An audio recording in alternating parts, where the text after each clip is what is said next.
Gracias, señor presidente. En primer lugar, permítame que dé las gracias a esta institución y a esta comisión y a su mesa por haberme convocado a esta reunión informativa. Para mí, que fue el mayor honor de mi vida participar muy activamente en la redacción de la Constitución vigente, es un honor igualmente grande el participar en la sede de la soberanía nacional en los trabajos preparatorios a su reforma. El honor se solapa con el regusto de venir a una casa donde he pasado muchos años, 17 años, que son probablemente los más importantes de mi vida, aunque no hayan sido los más gratos siempre. Y han sido bastante trabajosos, pero volver a esta casa, en que tengo tantos recuerdos, en que he dejado tantos amigos, en que hay tantas cosas que sigo compartiendo, pues me llena de satisfacción.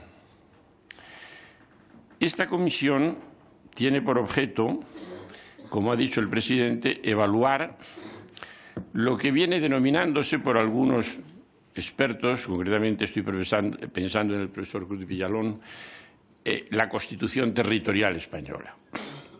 Ahora, eso no cabe duda que se inserta dentro de los trabajos preparatorios de una eventual reforma de la Constitución, por lo cual creo que es conveniente decir dos palabras sobre esta piedra básica. Yo creo que la reforma de la Constitución, si en su momento se acuerda y procede, es posible y deseable. Es posible porque lo provee la propia norma fundamental en los artículos 166 a 168, pero es deseable si alguna vez se reforma por los defectos que pueda tener, no alegando simplemente su antigüedad, porque es claro que entonces habría que también someter a plebiscito inmediatamente el Código Civil y la mayor parte de nuestro ordenamiento jurídico y el de todo país civilizado, que se caracteriza por tener normas notablemente estables y, en consecuencia, notablemente añejas. Si no es por su antigüedad y es por sus defectos, la Constitución puede y debe ser reformada si la reforma es concreta, es decir, si se sabe qué se quiere reformar y para qué se quiere reformar, no reformar en abstracto, que equivale a no reformar. Y además, si la reforma es consensuada, es decir, pactada. La gran virtud de la Constitución del 78, y se ha dicho hasta la saciedad, es que fue una Constitución consensuada y ha seguido siendo consensuada en su desarrollo fundamental. El bloque de constitucionalidad es una normativa consensuada y eso le ha dado estabilidad. Y es lo que diferencia nuestra Constitución vigente de toda la historia constitucional española. Historia constitucional española que, por cierto, no está mal de vez en cuando defenderla. Cuando se dice que aquí ha habido grande inestabilidad constitucional, hay que recordar que Francia tiene 10 constituciones más en el mismo periodo de tiempo. De manera que nosotros somos incluso austeros en eso del vaivén constitucional. Pero, en fin, ya que llegamos a una solución de mayor estabilidad, en 1978 conviene que las reformas que se introduzcan, las mejoras que se añadan, deben también, todas ellas, ser pactadas. Y esta serie de condiciones, la concreción y el pacto, se extiende a todo el bloque de constitucionalidad y, en consecuencia, también a lo que ahora vamos a tratar más detenidamente, que es la evaluación y eventual reforma de la llamada Constitución territorial. Una última precisión. Todas las reformas que se hagan, todas las evaluaciones que previa a la reforma se hagan, deben moverse dentro de la legalidad. Es decir, es impensable, desde mi punto de vista, una reforma extralegal, una reforma paralegal, una reforma que en ese caso no sería reforma, sino que sería ruptura y destrucción del orden constitucional. No se puede, desde fuera de la Constitución, reformar la Constitución. Y no se puede, desde fuera del pacto constitucional, tratar de hacer otro pacto, porque ese otro pacto carecería de legitimidad y de credibilidad. El título octavo de nuestra Constitución es, sin duda, la parte más criticada de la misma. Unos porque lo consideran excesivo, otros porque lo consideran escaso. Todos los españoles, incluso los que no saben nada del tema, lo critican acerbamente y cuanto menos saben, más acerbamente lo critican. Pero ¿por qué se critica tanto el título octavo? Porque el título octavo tiene un defecto fundamental, que es que no establece un sistema, sino que contiene normas procesuales para llegar a un sistema. Normas procesuales que en gran parte nunca se han cumplido, que se han sustituido por otras y después insistiré en ello, y que, en todo caso, claro, dejan un vacío grande porque el proceso no es el sistema, es lo que sirve para llegar al sistema. Gran parte de las normas del título octavo están ya fuera de lugar, son obsoletas y si sirven para algo es para introducir cierta confusión.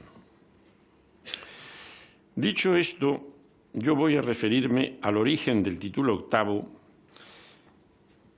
y a su balance, que es positivo y que también tiene aspectos negativos, y cuáles pueden ser las vías para mejorarlo. El origen del título octavo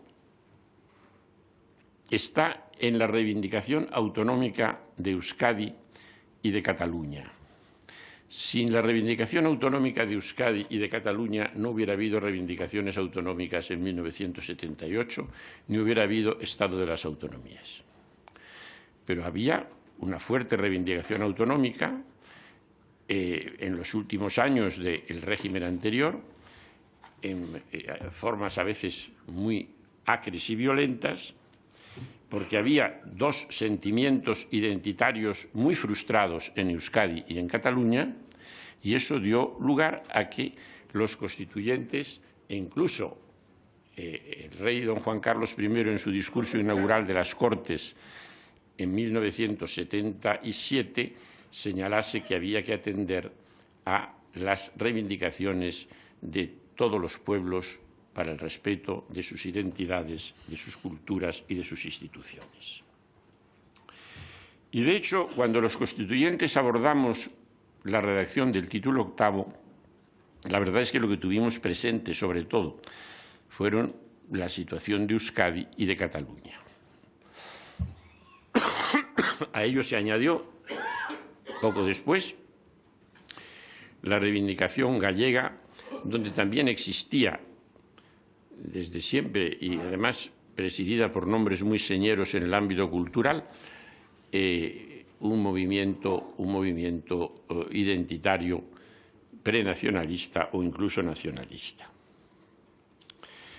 Ahora bien, lo cierto es que lo que se ideó para 2 o 3 comunidades después se generalizó.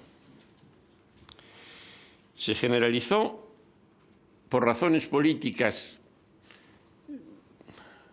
que serían muy discutibles y que no es del caso desentrañar ahora, y por razones técnicas, porque los juristas de formación administrativa, que yo creo que han sido capitales en la construcción de la teoría del Estado constitucional en España, yo siempre he dicho en foro público y por escrito reiteradamente que la deuda que la Constitución española tiene hacia los administrativistas es inmensa. Los mejores constitucionalistas españoles han sido los administrativistas. Esto, si hay aquí algún profesor de Derecho Constitucional, lo tomará mal, pero la verdad es que reconocerá en el fondo que es cierto. Bien, sin embargo, todo tiene su precio, ¿verdad? Y los administrativistas no concibieron una, y a lo mejor es un defecto que siguen teniendo muchos estudiosos del derecho administrativo, no concibieron que pueda haber una realidad fuera del Aranzadi y fuera de los esquemas de los manuales de derecho administrativo. Y claro, pues eso también tuvo malas consecuencias. se generalizó lo que se había ideado fundamentalmente para Cataluña, se generalizó a 17 comunidades.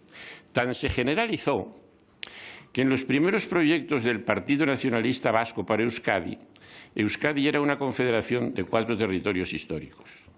Digo 4 porque lo dijeron con esa misma intención, pero se forzó a que el Estatuto de Euskadi imitara al Estatuto catalán. Y eso se consideró que era un gran acierto. Yo creo que no lo fue, pero en fin, el caso es que se hizo así y esa fórmula se generalizó. ¿Qué ocurrió? Que cuando la clase política y jurídica se dio cuenta de que, claro, el remedio de la complicación que suponían 3 autonomías no se limitaba multiplicándolas por 17, sino que se aumentaba, pues entonces se quiso disminuir y homogeneizar a todas las autonomías. Hubo los pactos del 81, a los que después me referiré, y desde luego hubo la frustrada LOAPA.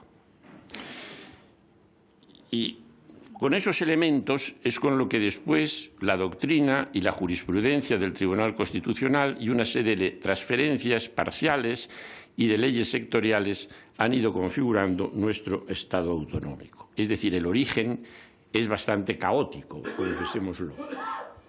Ahora bien, el balance ha sido positivo. En general, el estado de las autonomías tiene un balance positivo. Para sintetizar este balance en una frase de raíz orteguiana, yo diría que ha convertido lo que era una España provinciana en una España provincial, con todo lo de elogioso que tiene el calificativo de provincial. Es decir, el estado de las autonomías tiene un balance positivo. El artículo 37 de la Constitución sintetiza nuestra organización territorial sobre la base del municipio, de la provincia y de las comunidades autónomas. Vamos a ver, dicho después lo del balance positivo,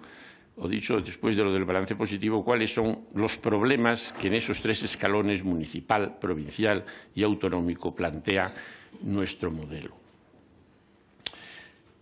Empezando por los municipios. En España hay más o menos unos 8.000 municipios, de los cuales 7.000 tienen menos de 20.000 habitantes, lo cual plantea un grave problema de todo tipo, porque esos municipios no tienen recursos ni económicos, ni demográficos, ni de ningún tipo para mantener una existencia autónoma, como parecería lógico, dada la garantía de su autonomía establecida en la propia Constitución. Y ante esa situación, como todos los españoles llevamos en el fondo de nuestro espíritu una tentación del cirujano de hierro, de que las cosas se arreglan por las bravas, pues se dice, hombre, pues si hay tantos municipios, reduzcamos su número. Y eso tendría su coste, porque los municipios convierten el espacio en lugares concretos, con una propia identidad, y sirven para fijar la población en el territorio. Y claro, en un momento de despoblación de grandes áreas de España, concretamente en las 2 Castillas, en Aragón y en la cornisa cantábrica, que yo conozca, a lo mejor en otras partes que conozco menos también, pero en la cornisa cantábrica la despoblación es grande, en Aragón es grande y en las 2 Castillas es grandísima. Si a eso se sumase la desaparición de los pequeños municipios, la situación sería grave porque se crearía un inmenso vacío espacial. Y no nos engañemos, los vacíos espaciales en época de grandes migraciones, y esta es una época de grande migración, probablemente la mayor que ha habido en la historia del planeta, los vacíos espaciales en épocas de grandes migraciones atraen poblaciones exógenas que pueden cambiar radicalmente la identidad del país. Es decir, no es lógico que se mantenga indefinidamente una Castilla-La Mancha o una Castilla-La Vieja despoblada cerca de áreas que bullen de población joven, lo cual quiere decir que habrá que tratar ese exceso de población en determinadas áreas como sea conveniente a la dignidad de sus habitantes. Pero lo que es absurdo es considerar que el remedio de esa superpoblación en determinadas zonas del planeta debe tener como consecuencia un trasvase de población radical hacia la península ibérica.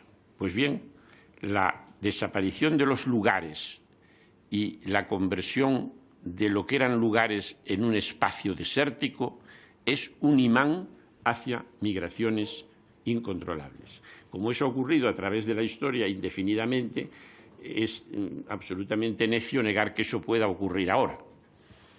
A mí no me gusta poner remotos ejemplos históricos porque hay quien dice que peco de historicismo, pero el Estado visigótico era el Estado más avanzado en sus años, es decir, en el siglo V o VI.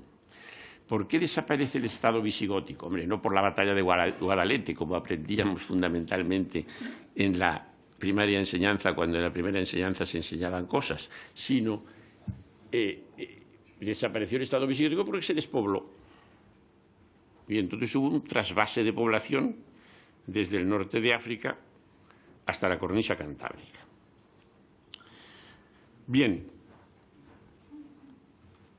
¿cuál es el remedio para tratar a esos 7.000 municipios de población inferior a 20.000 habitantes y población decreciente? Porque la despoblación no se ha detenido, es decreciente. Sin duda, puede haber remedios paliativos y ahora mismo yo creo que todas las administraciones, tanto la estatal como las autonómicas, están fomentando ciertos sistemas de recuperación de población en pequeños municipios. Pero eso puede ser, si es que es un remedio, será un remedio a más largo plazo. Yo creo que por de pronto lo que sí convendría es no fusionar los municipios, pero sí fusionar servicios municipales. Desde que yo dejé la política en esta casa el año 93, he trabajado como letrado mayor y ahora como consejero en el Consejo de Estado. Siempre en la sección tercera, que ha tenido a cargo los asuntos de interior y de administración local. Y entonces, claro, por experiencia de muchos cientos de expedientes, he visto la situación de menesterosidad administrativa que tienen muchos de esos pequeños municipios a la hora de formar un expediente en debida forma, ¿no?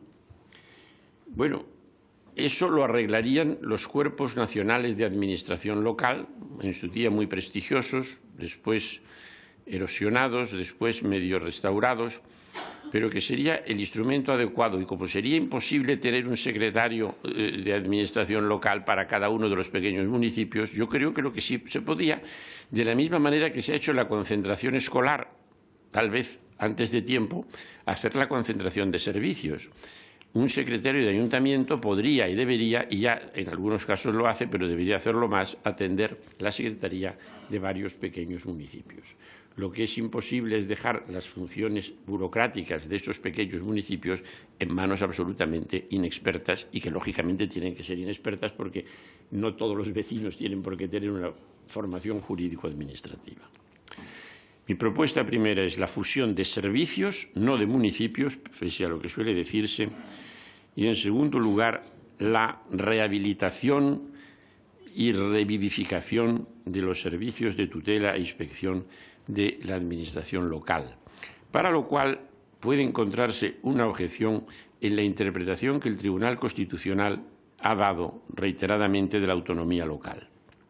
Pero también es verdad que la doctrina del Tribunal Constitucional, el propio tribunal la puede cambiar por la vía del artículo 13 de su ley orgánica. Bueno, y el Tribunal Constitucional, como uno de los más importantes organismos del Estado, pues no cabe duda que tiene que ser sensible a las necesidades de la realidad. Esta es mi opinión sobre los municipios españoles y concretamente sobre los municipios pequeños. Pasamos a la provincia. La provincia, objeto de una garantía constitucional en el artículo 41 de la Constitución.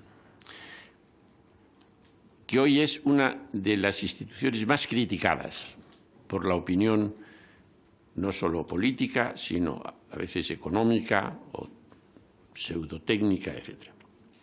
Yo creo que la provincia debe mantenerse.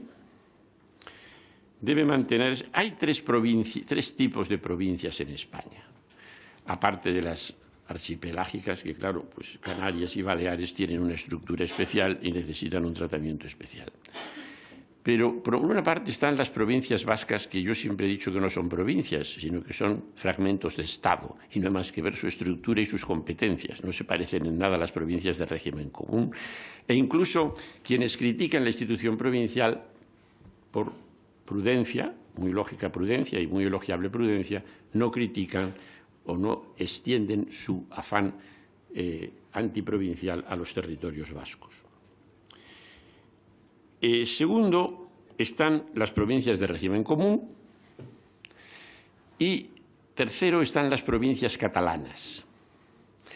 El origen de la provincialización de Cataluña era un origen malintencionado. Hay un libro por ahí muy bien hecho por un historiador y geógrafo, cuyo nombre no tengo ahora en la punta de la lengua, que señala cómo la provincialización de Cataluña en el siglo XIX se hace para descuartizar el cuerpo político catalán. Y no cabe duda que en Cataluña el catalanismo, en sus diversas manifestaciones, siempre ha reivindicado la supresión de las provincias y la asunción de las provincias por la Generalitat. Ahora bien, lo cierto es que la provincia ha calado, después de 150 años de existencia, ha calado en la sociedad, no solo en la española general, sino en la catalana también. Y la mejor prueba de ello es que la Diputación de Barcelona ha hecho reiterados estudios y ha publicado reiterados estudios que yo he examinado con atención defendiendo la institución provincial. Y encargó concretamente un trabajo muy importante al catedrático y después magistrado del Tribunal Constitucional Gómez Ferrer sobre la provincia y la defensa de la provincia. Yo ahora mismo no estoy nada seguro que el catalanismo de Tarragona, de Gerona, de Lérida y desde luego el de Barcelona, por las cosas que estoy señalando, estuviera dispuesto ahora a renunciar a la institución provincial. Y hay un dictamen, creo que del Consejo de Garantías Institucionales, o es de la Comisión Jurídica Asesora, ahora mismo no lo puedo precisar, pero hay un dictamen o dos dictámenes muy favorables a la institución provincial frente a los intentos de sustituirla por una división de veguerías.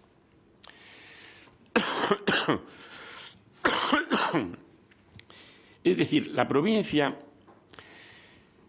ha arraigado por doquier, pese a su origen. Ya la reforma de Javier de Burgos en 1833 no fue tan radical como la francesa que trataba de copiar y atendió mucho a la realidad histórica, geográfica y social antes de hacer el repartimiento provincial. Ya en 1833. Pero es que, claro, de entonces acá han pasado muchos años y las instituciones han calado en la sociedad. Y hoy yo creo, sinceramente, que la provincia es la institución de mayor arraigo. Las Cortes tienen cosas asombrosas, unos lápices que no pintan. ¿Tienes el plástico? Ah, perdón, soy yo el que era responsable porque estaba tratando de escribir encima de un plástico. Ahí ven ustedes que los ponentes también somos raros. Bueno, es la institución local de mayor arraigo. Esto ya lo dijo García de Enterrey hace muchos años, que el régimen local español se había provincializado. La identidad se encuentra más en la provincia que en el municipio, los recursos se encuentran más en la provincia que en el municipio, tiene mayor entidad la provincia que el municipio. Por eso es la principal entidad local. Y también es la circunscripción electoral ideal. La verdad es que está funcionando notablemente bien como circunscripción electoral. Esto fue una de las cosas que se reafirmaron en la Constitución después de haberse dicho en la Ley Electoral Provisional de marzo del 77, que sigue vigente porque todos los reformistas la han mantenido. Y bueno, fíjense ustedes en cuáles serían las alternativas de otras circunscripciones. Una circunscripción electoral mayor, la comunidad autónoma. Yo creo que la lejanía entre el elegido y el elector aumentaría. No estoy nada seguro que los pequeños electores de Segovia se considerasen mejor representados si tuvieran que elegir en una circunscripción tan amplia y tan extensa como Castilla-León, y no digamos en Andalucía, etcétera. Es decir, la circunscripción más amplia, aparte de otros problemas, alejaría al elector del elegido y fomentaría los partidos regionalistas. Pero la circunscripción menor, cuyo límite sería la circunscripción uninominal sobre el modelo anglosajón, tiene tremendos problemas de diseño, porque hay siempre la tentación por el que diseña esas circunscripciones de tener en cuenta sus intereses electorales concretos, que son inmediatamente criticados por quien tiene o cree tener otros intereses electorales distintos. Eso se vio durante la primera restauración y eso se ve en los países anglosajones todos los días. En Estados Unidos y en Inglaterra se critica permanentemente el diseño de circunscripciones electorales que favorecen al candidato conservador frente al laborista o al demócrata frente al republicano. Incluso tiene un nombre técnico del que yo ahora no me acuerdo. Entonces, las alternativas no son buenas.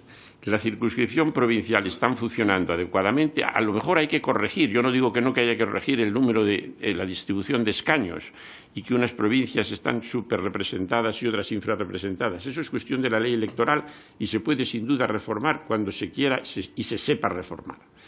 Pero la provincia como circunscripción electoral a mí me parece absolutamente intocable. Hay que darse cuenta que las elecciones españolas desde el año 77 a la fecha son las primeras cuyos resultados no han sido impugnados ni por la izquierda, ni por la derecha, ni por el centro, ni por la periferia. Y eso no había ocurrido nunca en la historia constitucional española, y si vemos lo que está ocurriendo en democracias tan estables como los Estados Unidos, resulta que en todas partes son impugnadas menos en España. Y bueno, eso creo que deberíamos tenerlo en cuenta antes de tratar de cambiarlo. Ahora bien, las provincias que son criticadas, como he dicho, son especialmente criticadas por su administración a través de diputaciones provinciales.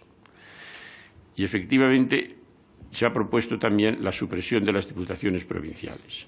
Yo creo que esa supresión es inadecuada porque la Diputación es el órgano que permite la supervivencia de los pequeños municipios, porque esos 7.000 municipios de población inferior a 20.000 habitantes son prácticamente subvencionados y administrados desde la Diputación provincial. Y claro, si no queremos desertizar el territorio suprimiendo los pequeños municipios, si hay que conservarlos, hay que conservar también la institución que, aparte de otras ventajas de identidad provincial, etcétera, sirve para su mejor mantenimiento. Ahora bien, las diputaciones provinciales pueden y deben reformarse, ¿por qué no? Para empezar, su sistema de financiación es inextricable. Eso habría que aclararlo, pero eso depende de la ley de régimen local. Hágase eso bien. Eso no requiere reformar la Constitución, requiere hacer mejoras en la ley de régimen local.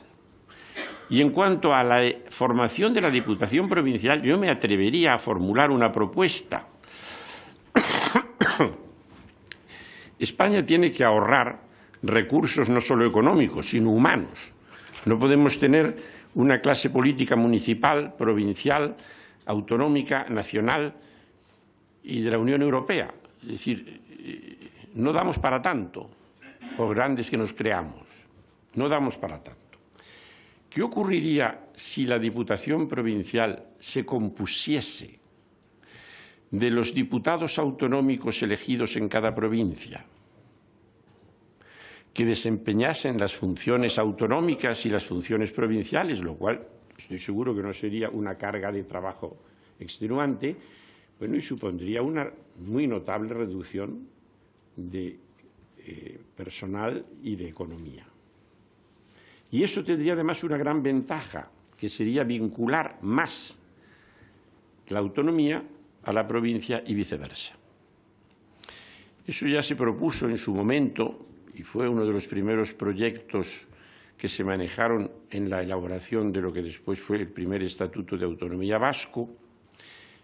Eso se desechó por razones más políticas que de otro tipo, pero dejando aparte el tema vasco, como he dicho al comenzar esta exposición, yo creo que las diputaciones de régimen común, que son las restantes, incluidas las catalanas, podían mejorar su vinculación con la autonomía, su gestión más eficaz de su función provincial y ahorrar una notable cantidad de energía, de dinero y de personal si fueran los diputados autonómicos elegidos de cada provincia los que formasen la Diputación, en vez de hacer esa elección de segundo grado entre municipios, que es difícil de entender. Y pasamos entonces al tercer punto, las comunidades autónomas.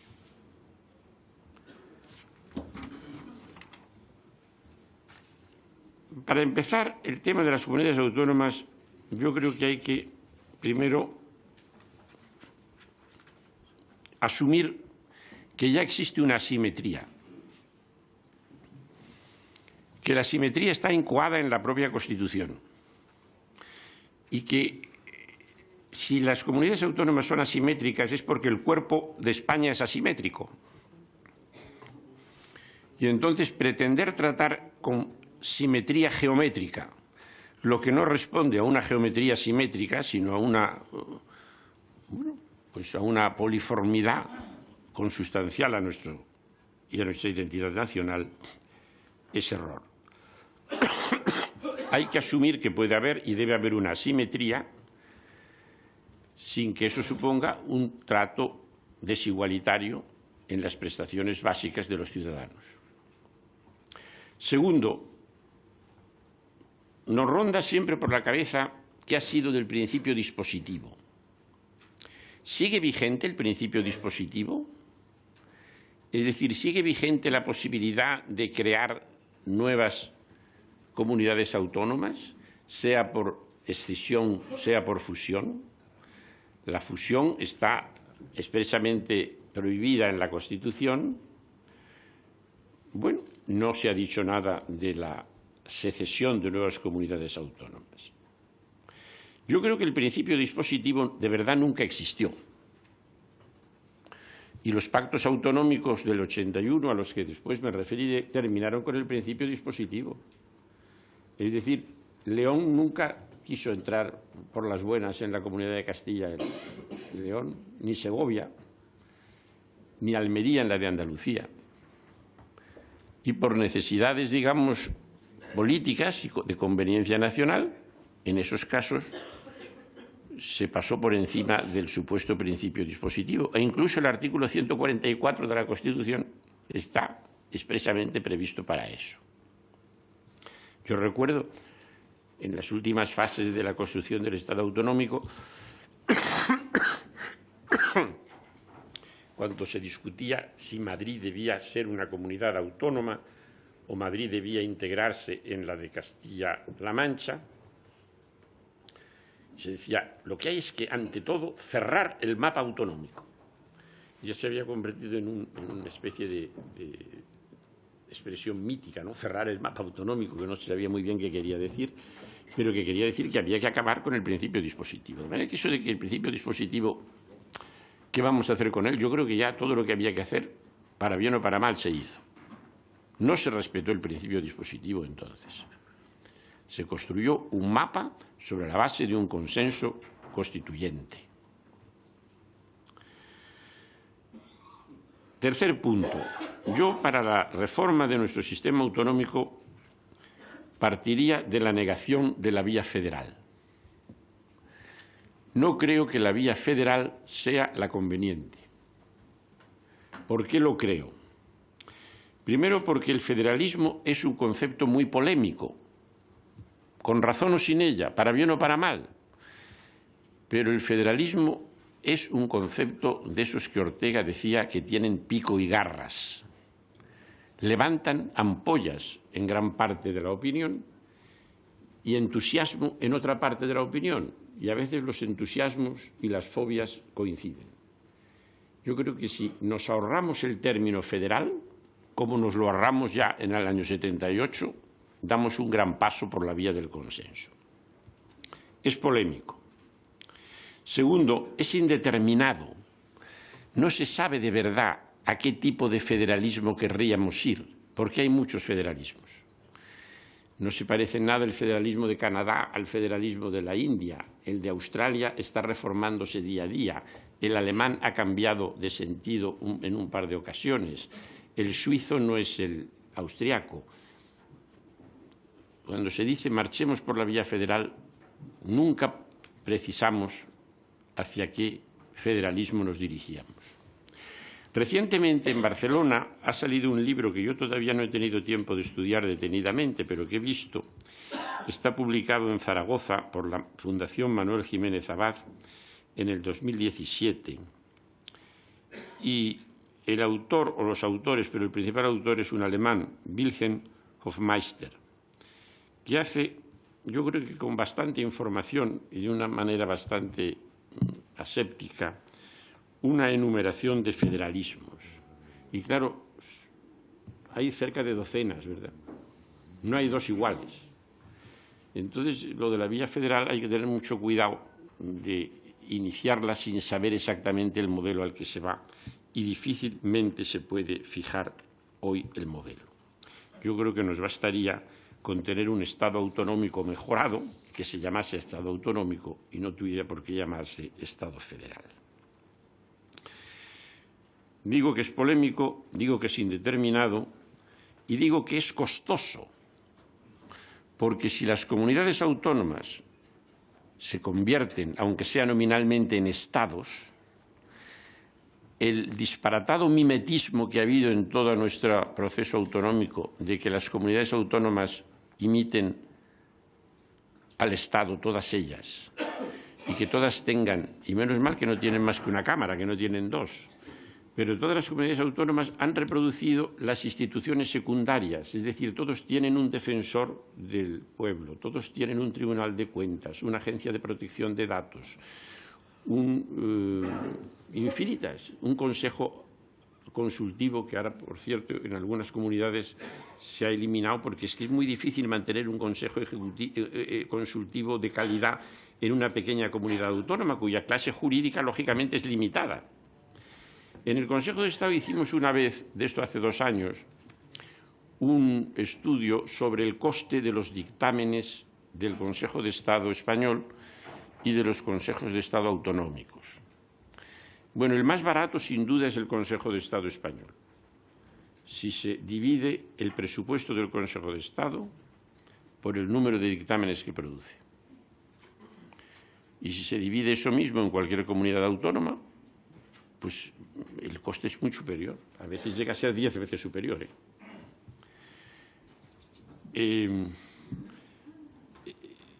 Si las comunidades autónomas se convirtieran en estados federados o unidades federadas o como quisiera llamárselas, el fenómeno mimético aumentaría, las instituciones secundarias aumentarían.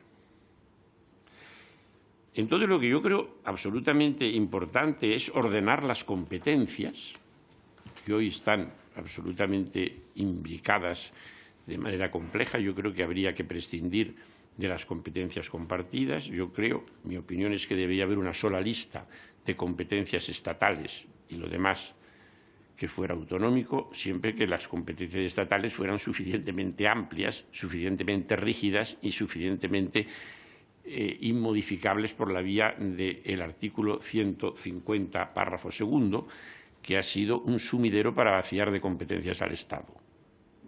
Yo creo que las competencias del Estado tienen que ser del Estado y no deben compartirse ni delegarse, y deben ser suficientemente importantes como para que el Estado funcione. Y simultáneamente creo que este sistema de competencias compartidas, que consiste en que el Estado aumenta sus leyes de bases hasta tal punto que deja sin espacio a las autonomías, es otro disparate. Las autonomías deben tener un ámbito suficiente para ejercer sus competencias y que estas competencias no sean aplastadas por la vía de las leyes de bases o por la vía de las subvenciones directas manejadas por el Estado. Y pasamos al Senado, que es lo que debería coronar, en opinión de muchos reformadores, tanto académicos como políticos, el Estado autonómico, llámese o no federal. Yo reconozco que a mí el sistema del Senado actual no me gusta nada. No me gustó nunca y no me gusta ahora. Lo que creo que es muy difícil modificarlo. Y cuando ha habido intentos de modificarlo, como el que se contuvo en aquel informe que el Consejo de Estado, conste que yo en ese informe no participé y por eso puedo criticarlo sin traicionarme. El Consejo de Estado hizo el año 2005 un informe sobre la reforma de la Constitución y en ese informe trató de responder plenamente a la Cámara de Representación Territorial manejando diversos territorios a representar, las comunidades, las provincias, los municipios. Tal. Bueno, esto yo no sé si debe constar en acta, esto que voy a decir a continuación o no, pero el encargado de hacer esa parte del informe, que fue el señor Landelino Lavilla, por quien personalmente yo tengo una amistad fraternal, porque yo no tengo hermanos y realmente mi hermano mayor en política, incluso fuera de la política, ha sido Landelino Lavilla, y de cuya competencia y honestidad creo que nadie duda en España, es de una asombrosa ingenuidad y buena fe, como corresponde a todo caballero. Y entonces, antes de redactar este informe, hizo una ronda con todos los grupos parlamentarios que entonces tenían presencia en las Cortes. Y llegó a la conclusión que todos los grupos parlamentarios y todos los partidos que, lógicamente, están detrás del grupo parlamentario, no estaban dispuestos a apoyar ninguna reforma del Senado que afectara al número de senadores que le correspondían. Lo cual, dentro de la política de cada grupo parlamentario y de cada partido, yo me lo explico. Es decir, no estoy haciendo una crítica. Lo que estoy señalando es que, bueno, que ahí había una resistencia muy notable a perder determinado número de escaños. Eso es una dificultad muy grave a la hora de reformar el Senado. Pero es que hay otras dificultades de mayor calado doctrinal, aunque tal vez de menos importancia práctica. Siempre se dice de tener un Senado como el alemán, una especie de Bundesrat a la española. Y claro, lo primero que surge es el problema de cómo se van a distribuir los puestos en el Bundesrat español, ¿por población o por extensión geográfica? Claro, ¿va a tener Madrid más senadores que cualquier otra comunidad? ¿O va a ser Andalucía quien los tenga? ¿O va a ser Castilla-León?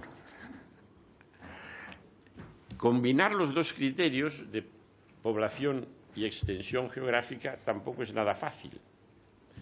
¿Qué va a ser de los hechos diferenciales vasco, gallego y catalán? ¿Las peculiaridades lingüísticas e institucionales van a tener reflejo en la composición del Senado? Tercero, ¿qué funciones va a tener ese Senado? Porque cuando se dice es que el Senado diluiría las tensiones, no las diluiría. Yo creo que evitaría resolverlas, porque hay tensiones bilaterales que no mejoran nada incluyéndolas en un foro multilateral. Lo que es bilateral, o se quiere que sea bilateral, no se resuelve mejor cuando intervienen 17. Se resuelven o se conllevan cuando intervienen los polos de la bilateralidad. De manera que yo creo que el modelo del Bundesrat es inviable en la práctica, hoy por hoy. Lo que yo sí creo es que para potenciar el papel, digamos, de coordinación del Senado, por vía reglamentaria, que ya se ha intentado, pero habría que intentarlo mejor, convendría introducir en el Senado la Conferencia de Presidentes de Comunidades Autónomas. La Conferencia de Presidentes, cuando se ha reunido, ha resultado eficaz. Lo que pasa es que se ha reunido poco porque se reúne cuando quiere reunirla el presidente del Gobierno y eso la hace disfuncional. Sería conveniente que se reuniera automáticamente, que tenga casi una posibilidad de reunión permanente, y hoy hay, yo creo que, fórmulas telemáticas suficientes para que se pueda reunir con toda celeridad, y esa comisión, esa conferencia de presidentes inserta en el Senado, primero funcionaría mejor, segundo le daría al Senado una imagen de institución no federal, vamos a oír de ese término, pero sí cuasi federal. Pero tercero, serviría de serviría de fermento para convertir al Senado en una verdadera Cámara de representación territorial, entendiendo por tal los territorios de las comunidades autónomas. Pero yo creo que hoy sería imposible decir solamente las comunidades autónomas van a estar representadas en el Senado. Eso lesiona muchos intereses, lesiona muchas apetencias y además plantea el problema de la distribución de escaños por las razones que antes hemos dicho de la simetría territorial y demográfica de España. Pero el primer paso sería ese, a mi juicio, insertar la Conferencia de Presidentes, dándola una consistencia temporal más permanente en el Senado. Y eso se puede hacer por vía reglamentaria.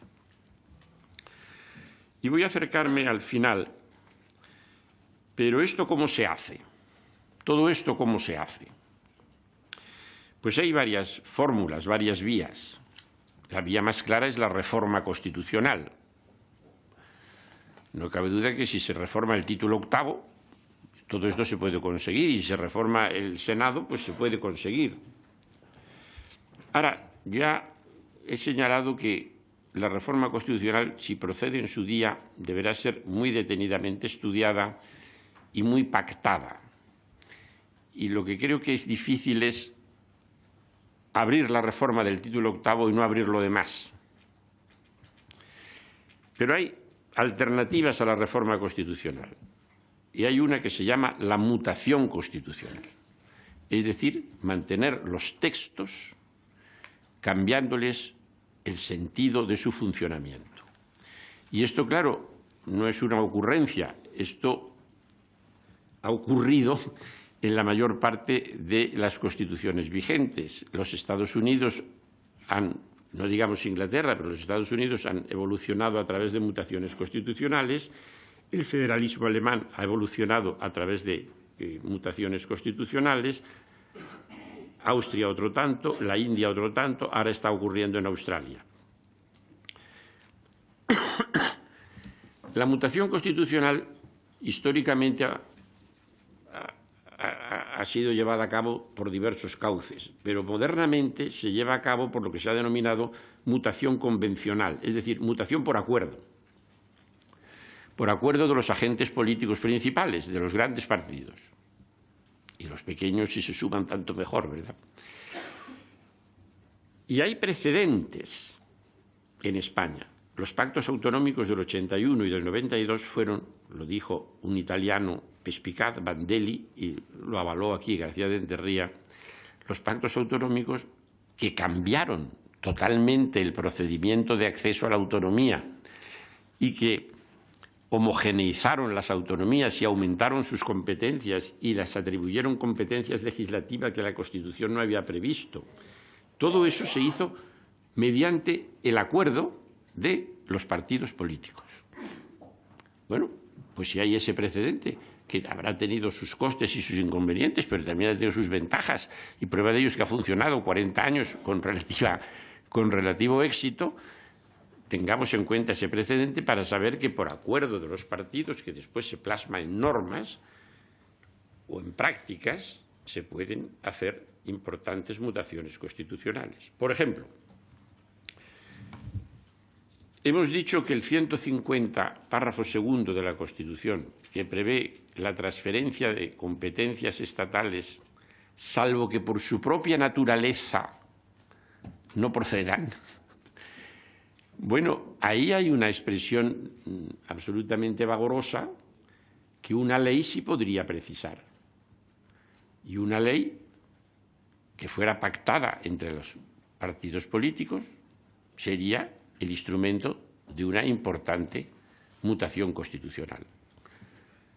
Nada menos que la derogación del 152 en su formulación indeterminada actual. Lo de la inclusión de la conferencia de presidentes en el reglamento del Senado, eso se puede hacer por vía reglamentaria, acordada entre los partidos.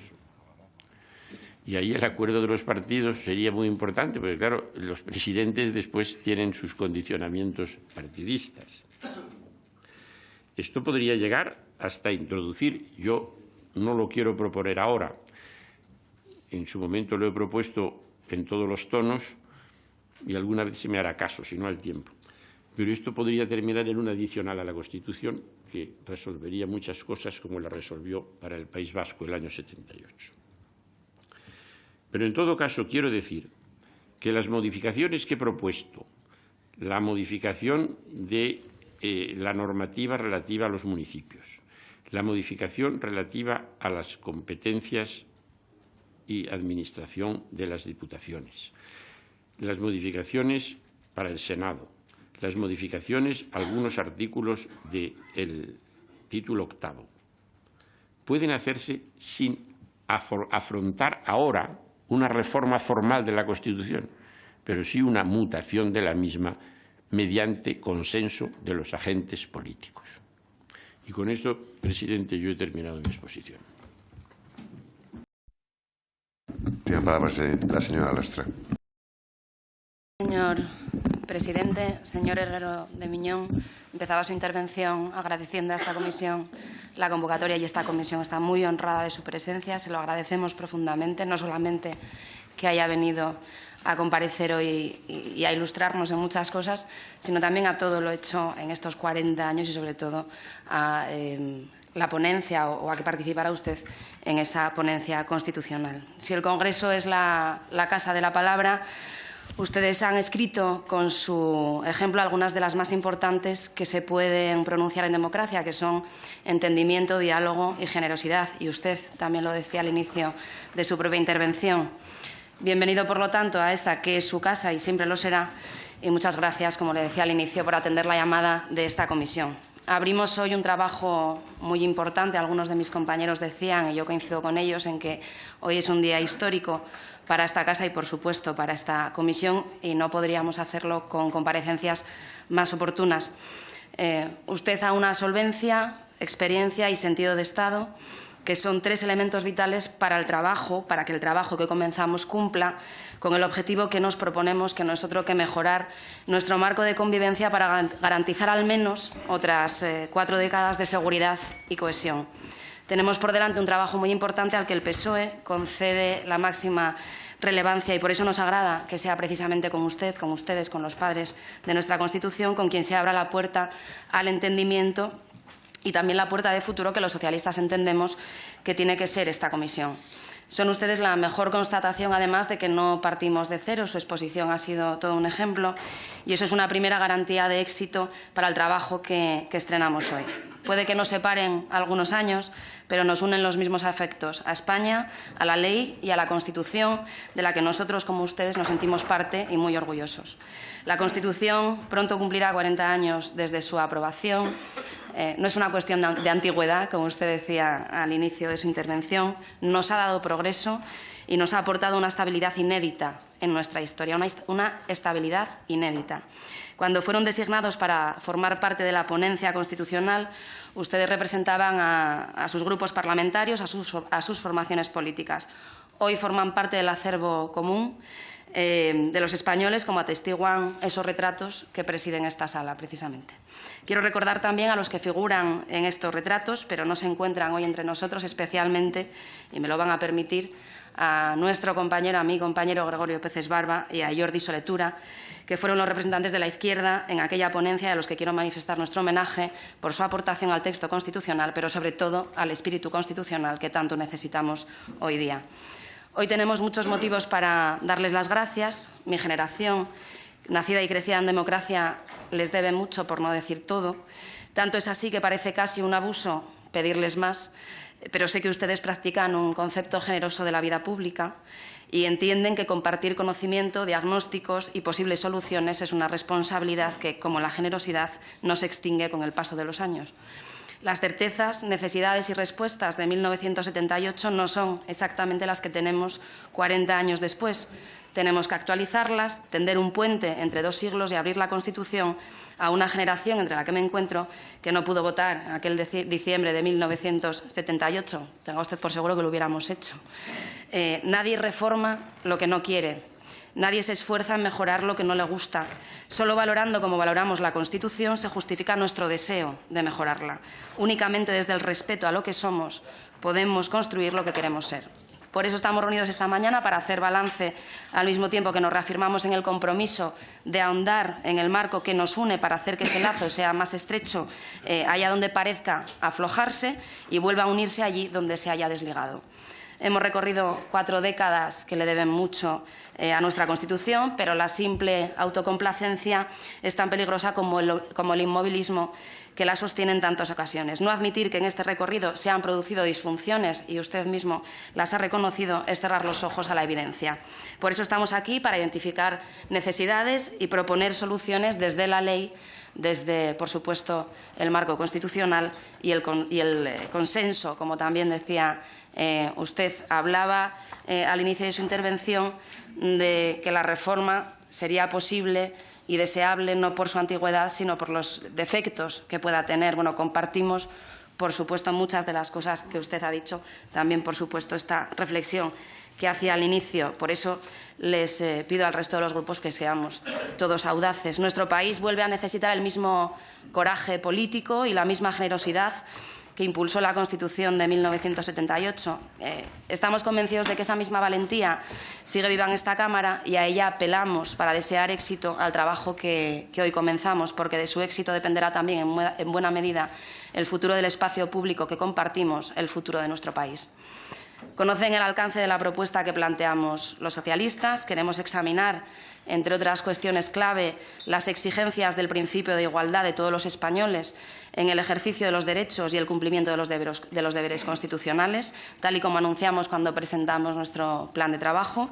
Queremos analizar el reconocimiento y consecuencias efectivas de las llamadas singularidades, la ordenación de las competencias, el papel del Senado para facilitar la participación de los territorios en la toma de decisiones de ámbito estatal, la interconexión e integración de políticas territoriales, la constitucionalización de los principios del modelo de financiación autonómica y la ampliación del reconocimiento de la autonomía local. Ha hablado en su exposición de varias de estas cuestiones.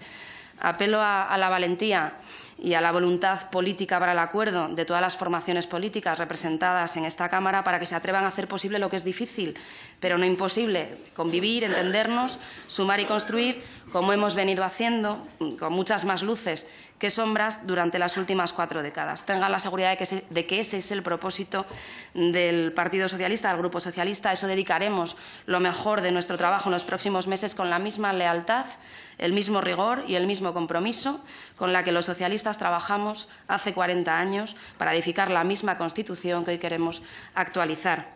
Usted ha resaltado en su exposición que el título 8º de la Constitución no definió, creo que estas son las palabras exactas, no definió un sistema, sino la forma de construir ese sistema. Es por ello que sí quería hacerle no más de 2 o 3 preguntas. Primera, que si cree que ha llegado el momento de alcanzar un consenso para definir un sistema desde el propio texto constitucional, por supuesto. Que si sería bueno para reducir la conflictividad institucional que hemos visto que en estos 40 años se ha producido y que si cree que con la experiencia acumulada durante estos años sería positivo fijar un sistema más definido y preciso en el propio texto constitucional.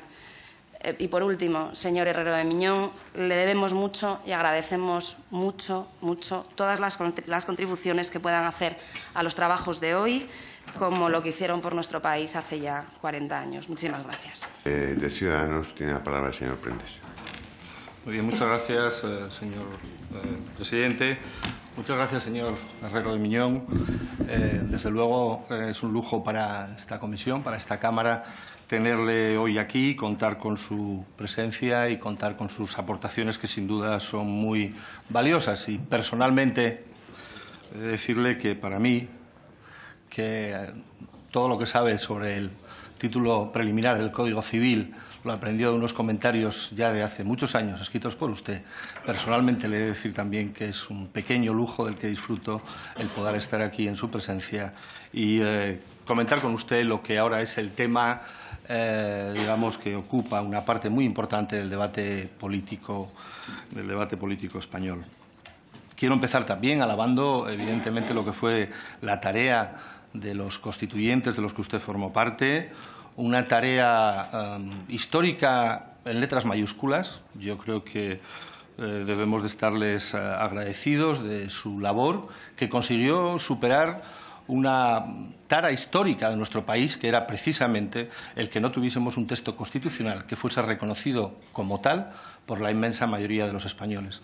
Yo creo que su gran acierto, y usted lo ha dicho, es que es una Constitución que no es de nadie, y precisamente porque no es de nadie, es de todos los españoles, y todos hemos podido reconocernos en ella y, en la medida de nuestras capacidades, desarrollar la tarea política en ese marco de convivencia que se establece ahí y que es reconocido por todos. Esa es su tarea histórica. Ustedes han pasado la historia por eso y yo creo que es algo que les tendremos que agradecer. Demostraron una gran generosidad, una gran inteligencia política y un gran compromiso histórico. Yo creo que esas 3 cualidades que ustedes supieron demostrar, creo que también son las cualidades que tendremos que demostrar los políticos de este tiempo, de esta nueva España, de este tiempo histórico español que estamos viviendo. Si ustedes tuvieron esa tarea de superar aquella tara, nosotros creo que tenemos otro reto histórico también complicado y también difícil, que es precisamente demostrar que en España se puede reformar una Constitución y no derogarla o quebrarla. Ese es el reto histórico que nos corresponde a nosotros, a estos representantes de los españoles que trabajamos aquí en las Cortes en este tiempo, en el siglo XXI. Ustedes cumplieron con su tarea y yo espero que nosotros seamos capaces de cumplirla también.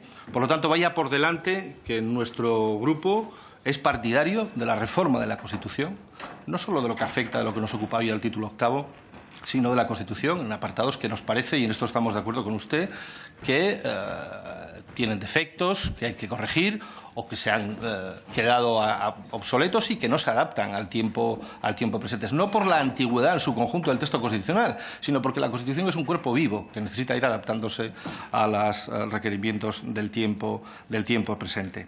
Y por lo tanto, como decía, nosotros somos partidarios de iniciar ya esa senda de las reformas constitucionales y de otro tipo de reformas que nos parece que son muy necesarios. No somos partidarios de una España paralizada, inmóvil o conformista, sino partidarios de una España dispuesta a evolucionar y adaptarse a los nuevos tiempos. Por lo tanto, el reto es mejorar esta Constitución, actualizarla, y esa será la mejor manera de defender lo que fue su tarea histórica y lo que son los principios sobre los que se ha asentado nuestro modelo constitucional de éxito, sin duda, durante estos más de 40 años. En lo que en lo que nos ocupa, que es lo que hace referencia a esta comisión, se lleva por título Comisión de Evaluación del Estado Autonómico, la reforma del título octavo. Bien, lo primero que quiero empezar es constatando una perplejidad que, como usted ha citado a Ortega, yo creo que conviene citar a Ortega también. La perplejidad es el primer paso del saber, del conocimiento.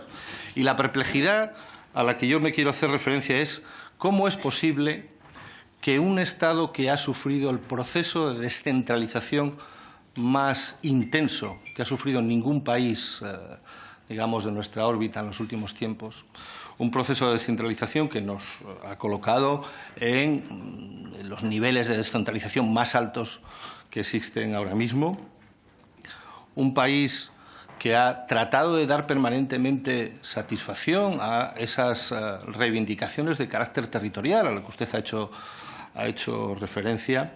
¿Cómo es posible, vuelvo a decir, que después de ese intenso proceso de descentralización, sin embargo, a quien no haya podido dar satisfacción es precisamente a los más intransigentes, a aquellos a los que parecía que iban destinados, los principales beneficiarios de ese proceso descentralizador, los nacionalismos periféricos, los independentistas, el separatismo, que estamos viviendo ahora en un momento precisamente álgido?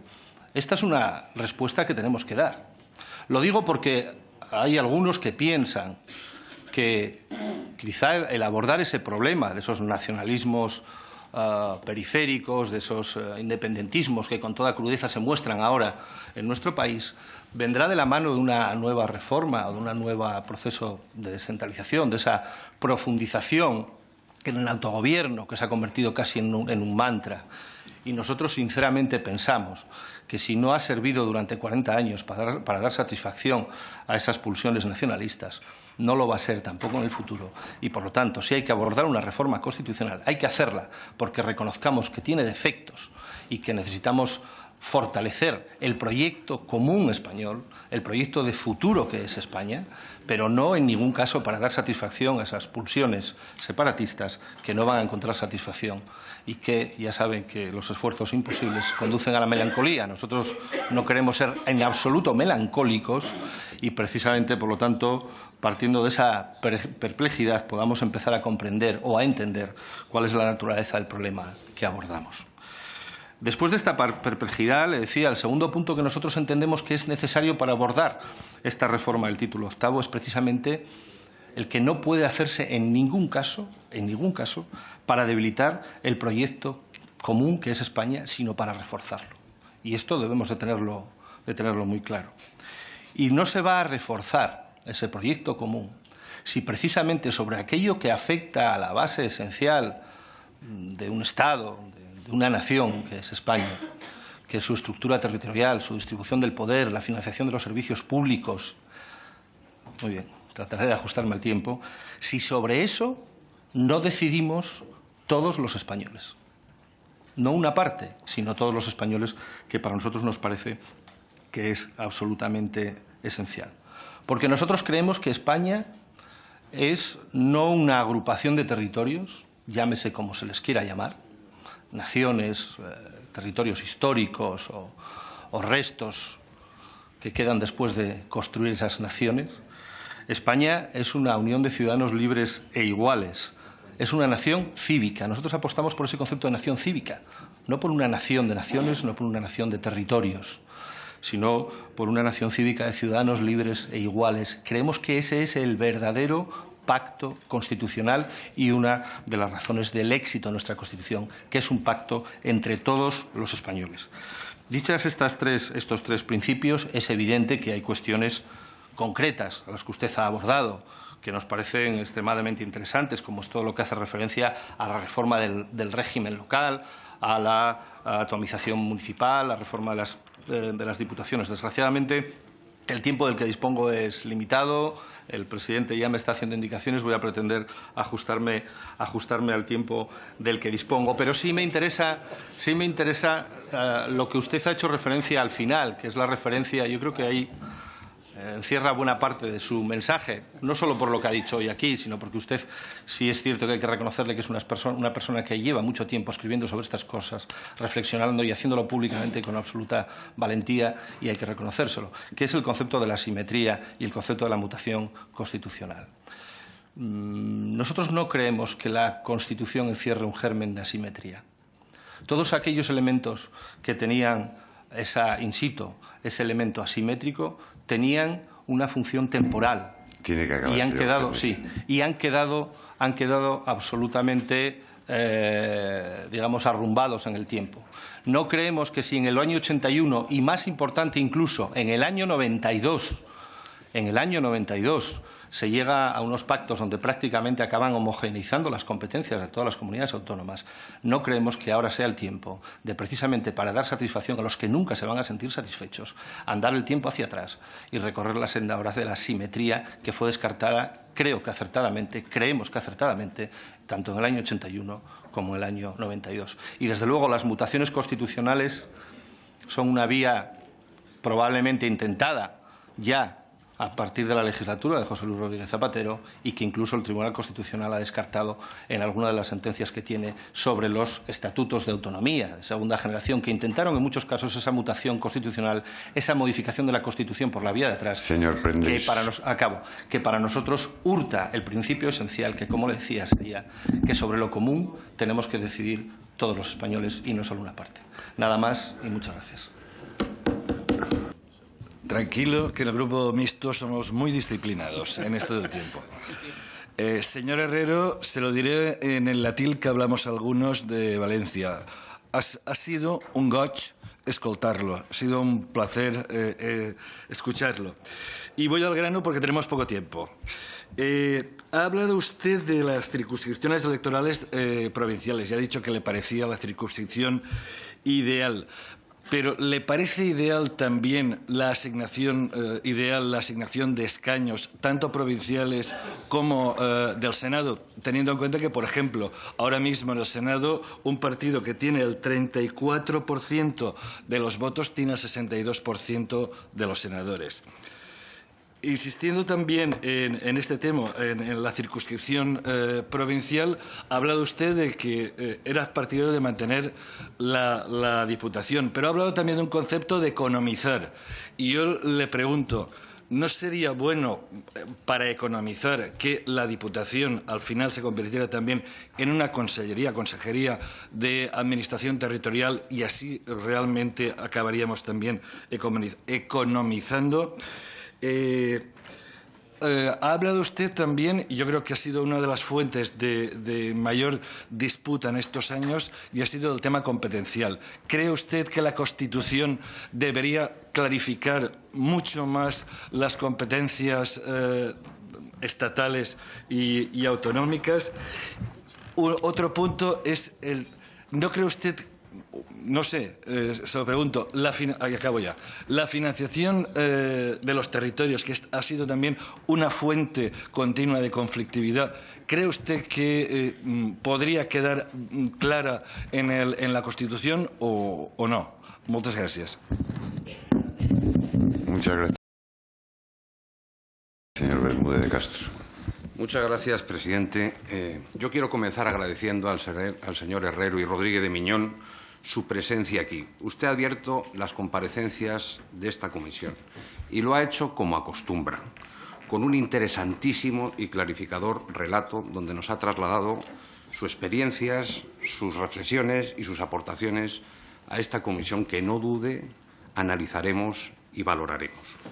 Desde luego, nadie más ha autorizado que ustedes, que fueron sus creadores, para hacer un balance del devenir de la Carta Magna y, en concreto, de la organización política y administrativa de nuestra convivencia en los últimos 40 años de nuestra historia, para hacer balance de nuestro modelo territorial. Como sabe, esta comisión no nació con el objetivo de alcanzar un acuerdo para reformar la Constitución. Desde luego no está entre nuestras prioridades, ni desde luego es la posición inicial de nuestro grupo, ni venimos para eso. Pero como nos tomamos en serio estos trabajos, Tampoco lo vamos a descartar de antemano si, como conclusión de los trabajos, llegáramos a la conclusión que fuese imprescindible y hubiese un gran acuerdo sobre ello, un gran consenso sobre ello, pero nunca como condición previa ni, desde luego, como una reforma de titular sin saber qué y para qué. Eso sería, como mínimo, irresponsable e imprudente. Además, repito que este no es el objetivo de la Comisión. En todo caso, como otros también han abordado y han definido su posición, también quiero decir en nombre del Grupo Popular que nosotros creemos en la España constitucional, que pensamos que los principios y valores que se cimentaron en 1978 siguen vigentes, que la Constitución sigue representando a la gran mayoría de españoles y que sigue siendo el mejor proyecto de vida en común para el futuro. Por eso nosotros vamos a seguir defendiendo que España se siga construyendo en base a los valores de unidad, de cohesión territorial, de igualdad de derechos entre los españoles y solidaridad también entre territorios y españoles. Eso lo vamos a defender siempre, preservando y respetando la diversidad, pero también garantizando el interés general y nuestros valores como nación para que España siga siendo una nación de ciudadanos libres e iguales. Eso lo ha defendido siempre el Partido Popular, que nadie lo invente, porque no es nuevo. Dicho esto, sí lo que quería hacer es que esta comisión va a hacer un balance de nuestro modelo territorial y debe hacer una evaluación de nuestro sistema autonómico. Y lo que va a hacer es valorar qué es lo que ha funcionado mejor, qué es lo que ha funcionado peor y de cómo ha funcionado nuestro sistema institucional durante estos 40 años. Del sistema o de las normas procesuales para llegar a un sistema, como usted, el señor Herrero, ha definido.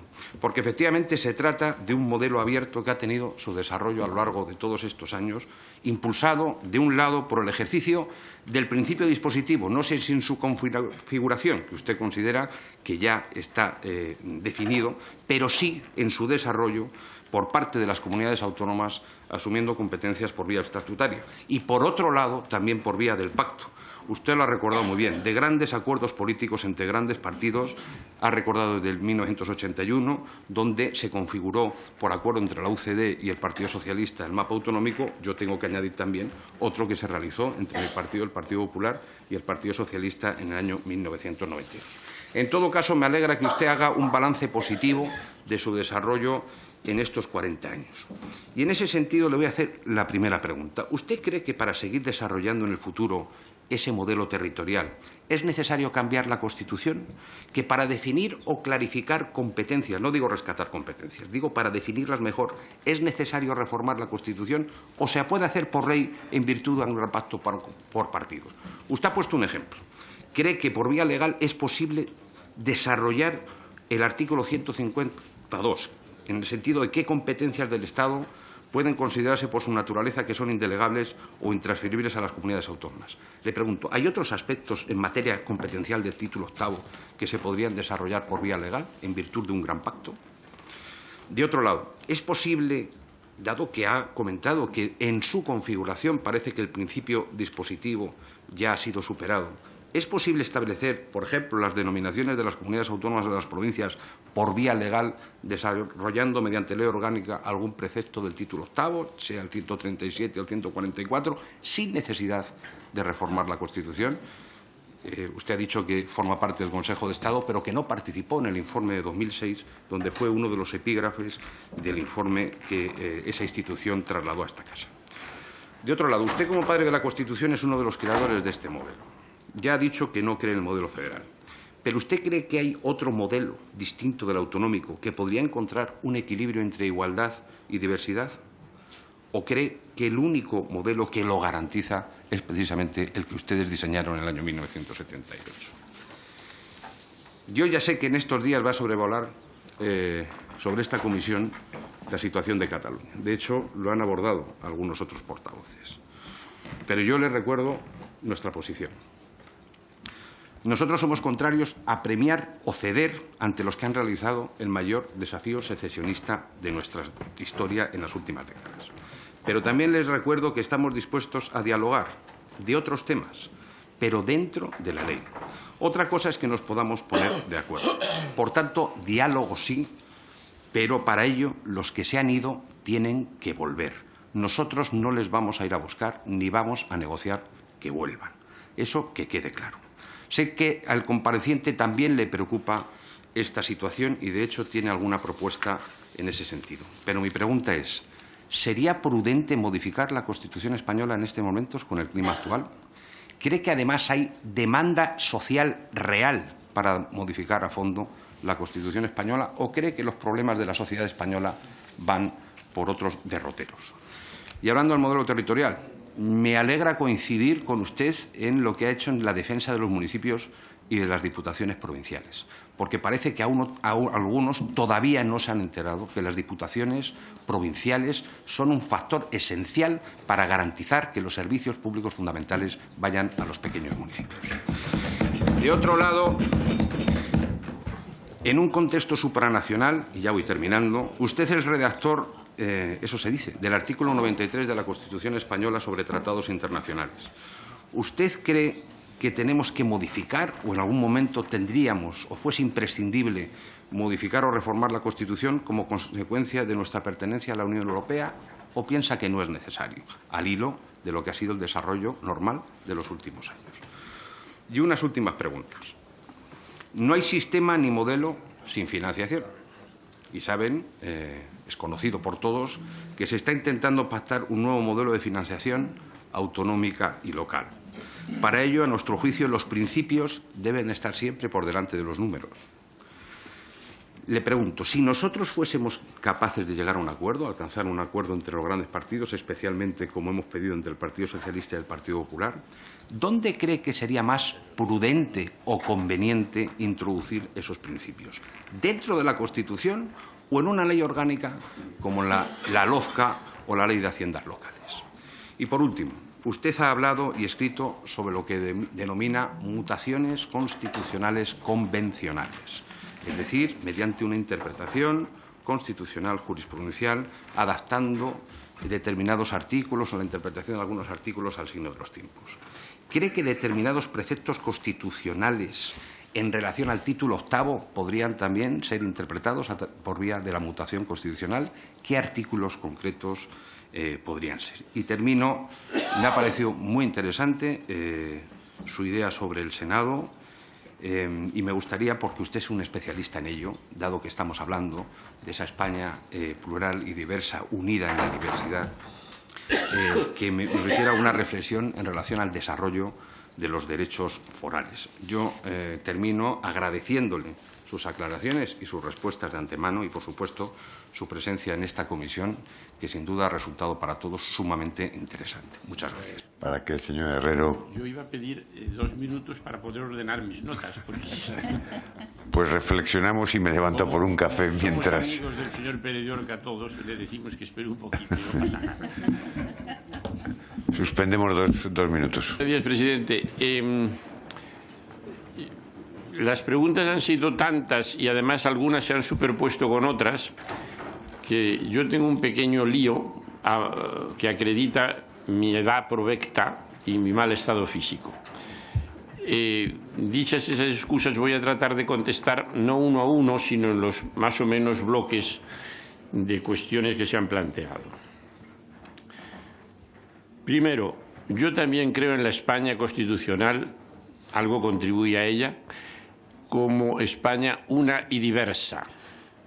Y creo que todos los desarrollos de la unidad y la diversidad tienen que hacerse dentro del espíritu constitucional, que es el mantenimiento de esa magnitud histórica fundamental que es España, histórica y presente, y eso exige, efectivamente, que los pactos que en el futuro se puedan hacer hay que hacerles dentro de la legalidad, con el espíritu de la legalidad y sin transacciones con quienes han roto la legalidad. Es decir, lo que es inviable es saltarse a la torera todas las normas superiores e inferiores y a continuación decir vamos a arreglar esto como si no hubiera pasado nada. Mi consejo sería que eso no se hiciera nunca. No se puede premiar la delincuencia. Y en este caso, claro, no hablamos de opiniones distintas, sino hablamos de delincuentes y no delincuentes. Si me permiten una broma, que no es broma, es serio, pero parece frívola, muchos delitos de género, de los que ahora desgraciadamente se cometen tantos, cuando comparece ante el juez el asesino, dice: es que no sabe usted, mi mujer era insoportable. Y claro, el juez debe decir: sí, su mujer sería insoportable, estoy dispuesto a aceptarlo, pero usted es un criminal. ¿Ya? No se puede premiar la delincuencia criminal porque la otra parte haya cometido errores. Entonces, sin duda, en nuestro devenir constitucional, en el tema autonómico, sin duda ha habido errores de todo tipo y por diversos agentes. Pero ninguno de esos errores puede justificar haberse saltado la Constitución, la legalidad y los mínimos procedimientos democráticos, como se ha hecho en cierta latitud española que todos conocemos. De manera que yo estoy de acuerdo que no se puede negociar el retorno de nadie a la legalidad. Hay que aconsejar y forzar el retorno a la legalidad. Y una vez retornados a la legalidad, se puede negociar mejorar la legalidad, siempre dentro del espíritu de la legalidad y sin traicionar los fundamentos de nuestro orden constitucional. Esa es mi posición. Segundo, hombre, España es de ciudadanos libres e iguales, pero resulta que los ciudadanos no son entes abstractos. Los ciudadanos se mueven en un contexto lingüístico, histórico, cultural, económico e incluso geográfico. No todas las diferencias se han agotado con el tiempo. Baleares sigue siendo un archipiélago, Canarias sigue siendo un archipiélago, las lenguas propias siguen siendo lenguas propias y a mucha honra. Y claro, hay cosas que el tiempo no desgasta, sino que acrisola. De manera que hay elementos diferenciales que la Constitución estaría ciega si no los reconociera.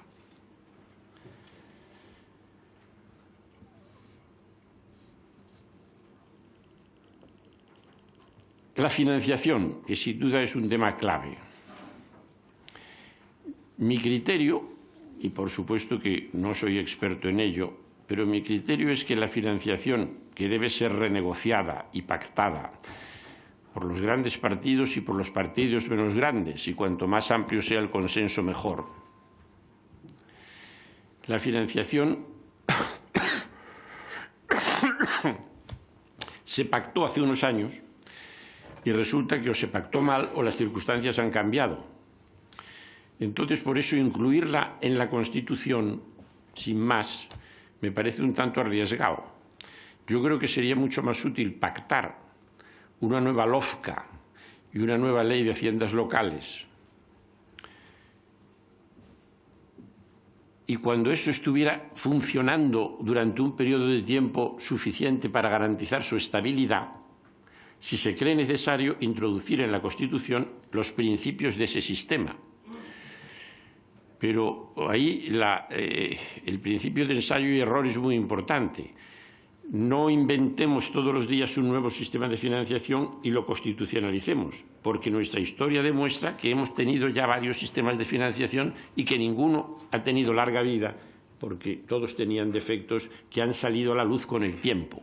Y además, en un tema económico y financiero, las mutaciones de las circunstancias son muy importantes. En consecuencia, no se puede considerar libre de una variación fundamental un sistema acordado en un momento. Yo por eso creo que sería mejor hacerlo por ley orgánica, que las leyes orgánicas forman parte del bloque de constitucionalidad y una vez acreditado su funcionamiento y su estabilidad, incorporar sus principios a la Constitución.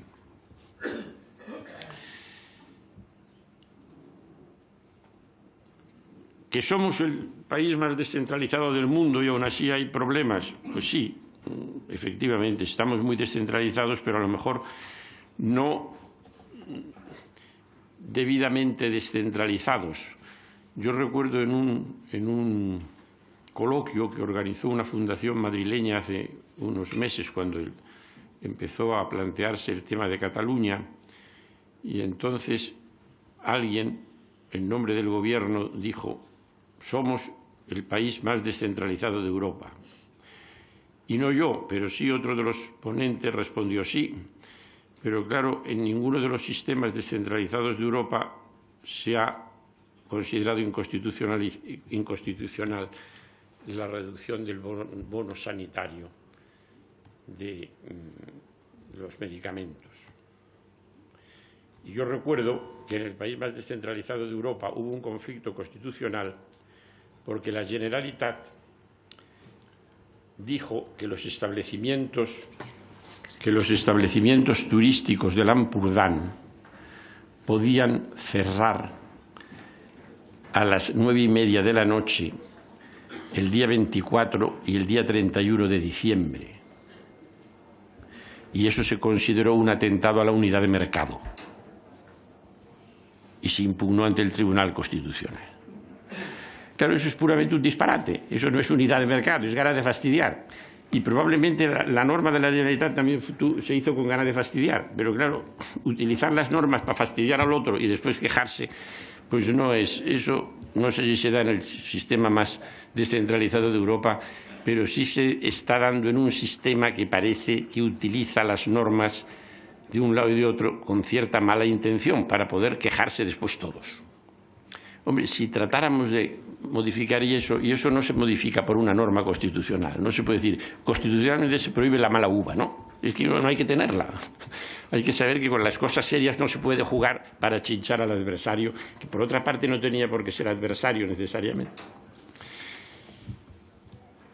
He puesto los dos ejemplos de sanidad y del Ampurdán, pero podrían ponerse más. Los derechos forales. Todo el mundo sabe que yo soy muy proforal, ¿verdad? Me gustaría que Madrid tuviera fuero, pero no lo tiene. Ahora bien, los derechos forales civiles tienen ya su camino. Los derechos civiles forales se han abierto de nuevo las fuentes de producción y eso está funcionando bien. Ha habido reformas del derecho foral vasco importantes. Navarra, que tiene un cuerpo de derecho civil foral importantísimo, probablemente casi de los primeros, está tratándolo debidamente. En Cataluña han tenido la suerte, además de contar con una civilista magnífica, hoy magistrada del Tribunal Constitucional, y a quien han querido retirar su condición de doctora en una universidad de Gerona, porque consideró que el separatismo ultranza era un disparate. Bueno, una civilista excepcional, que es la señora Roca. Bueno, y hay un derecho civil catalán que está evolucionando positivamente y no hay problemas ahí. Las instituciones públicas del derecho foral se han reconocido. Yo creo que cuanto menos se toquen, mejor. Hay cosas que funcionan bien y que manosearlas no lleva a ninguna parte. De manera que yo creo que lo mejor que se puede hacer con el derecho foral es dejar que viva su vida. La civil, que está evolucionando, la pública, que está funcionando. Y funcionar es la mejor prueba de su vitalidad.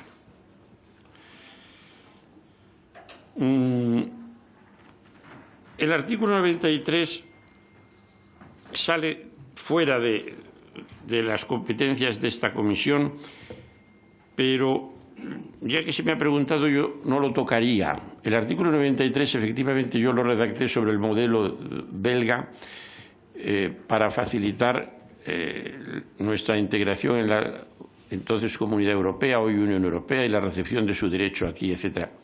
Eso está funcionando. Probablemente está funcionando mejor que la propia Unión Europea, que no está en su mejor momento. Aquí hubo un consenso grande de europeísmo, a veces excesivamente acrítico, pero lo hubo, y todos estábamos de acuerdo que la integración europea venía de la mano de la democratización y por eso todo fue pacífico. La situación ha cambiado ahora, ha cambiado en la Unión Europea y ha cambiado en la propia sensibilidad española. Yo creo que sería un error abrir ahora la reforma del artículo 93, que produciría la eclosión de posiciones pro y contra de la propia Unión Europea, que ya tiene bastantes problemas en sí misma como para que nosotros le añadamos los nuestros. Yo creo que sería más prudente para la posición de España en Europa y para la propia Unión Europea dejar nuestro sistema del artículo 93, que está funcionando bastante bien, que no plantea problemas ni en España ni en Europa.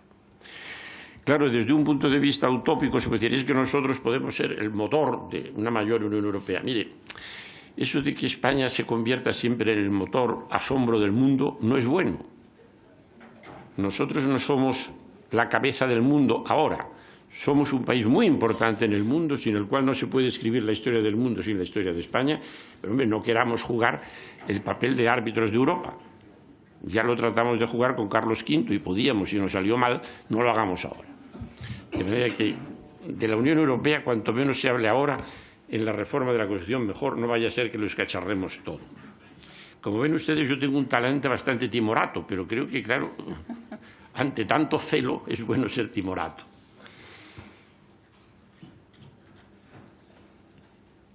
Y la clave fundamental, la mutación, ¿hasta dónde puede llegar? Pues hasta donde se pacte. Hasta donde se pacte entre todos, sabiendo para qué se quiere pactar y qué se quiere modificar y con qué fines se quiere modificar.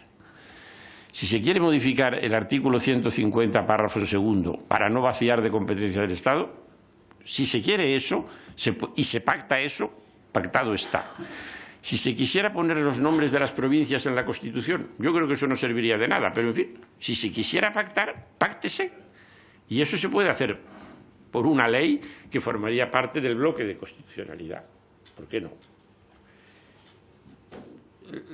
La mutación es una cuestión de hecho, es la fuerza normativa de los hechos. Y si los hechos son reales, es decir, si hay una necesidad de cambio, si hay una voluntad de cambio y si hay un pacto por el cambio, la mutación se lleva a cabo. Y si no hay ese pacto y el pacto no es global, pues eso no funciona. Y por último, los repartos de escaños provinciales. Por supuesto, puede y debe cambiarse. Algunos son notablemente injustos. Pero eso exige no modificar la Constitución, exige modificar la ley electoral. Lo que yo creo que sería inconveniente es privar a las provincias, a todas las provincias, de un mínimo de representación en el Congreso. Esos dos diputados mínimos son claves para que las provincias con menos población tengan una representación. Ahora, de ahí para arriba, todo es modificable y calculable. Y eso se puede hacer por la ley electoral, ¿no? Ni siquiera hay que llevarlo a la Constitución. A lo mejor me dejó algo, y lo lamento, pero soy muy malo tomando notas así al hilo del debate.